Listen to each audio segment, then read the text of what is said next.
I beg you to pin me. Now, this is an experience that arm wrestlers go through when they are up against somebody with a very proficient high hook. Of course, the high hook, made famous by Devon Larratt, but used by many arm wrestlers, is one of the most, if not the most, beautiful and complete style of arm wrestling possible.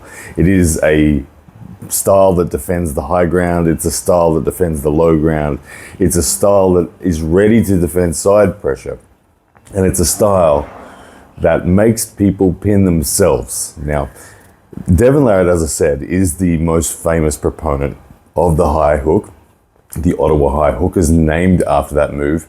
It has been a foundation of his game for a long time. Think of matches where Devon Larratt will survive the initial surge.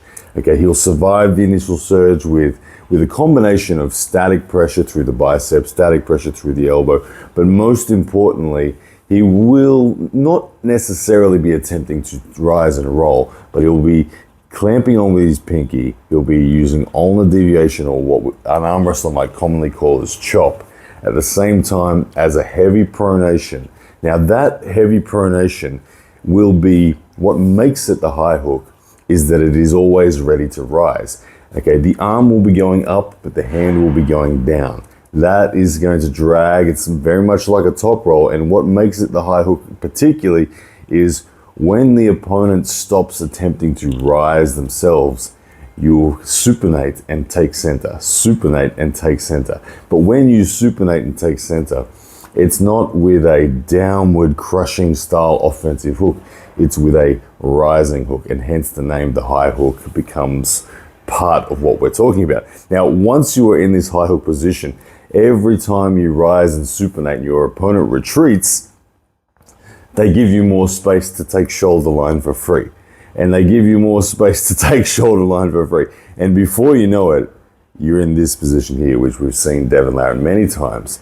And you can sit there and literally start to talk to your opponent. Now, the interesting thing about the high hook, and one of the most fascinating things, and it is probably the only vulnerability of the high hook in a technical sense, is even when you have taken all of this, you still often don't have the ability to pin, but you do have the ability to absolutely lock down this now defensive position that is in an offensive space. So what I mean by that is that this position here, where you are rising, supinating, and you have pronation completely with the ability to block there, ability to cup, this is now a really strong defensive position through your own biomechanics, but it is not the strongest offensive position, but it is now over in the A side of the table.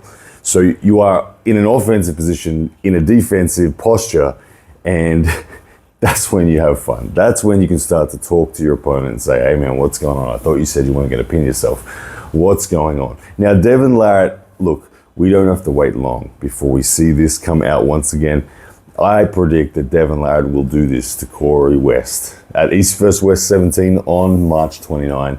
Look for this on the left arm. Corey West is a dangerous man, but I can, with almost certainty, guarantee you that Devon will take control of the hand, high hook, and get him into a position where he will demand that Corey West pin himself. Corey West may be in the position where he is begging to be pinned.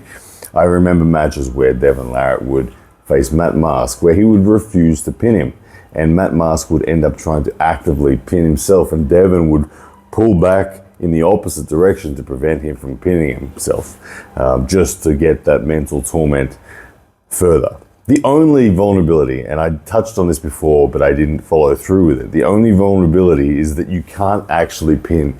It looks like, it feels like to the opponent that you're in this ultra dominant position, but often you'll find that even Devon can't pin until he's taken so much, and he needs to wait for an opportunity where the opponent truly backs off, and then he does, as he calls it, the pile driver, and comes through with the press.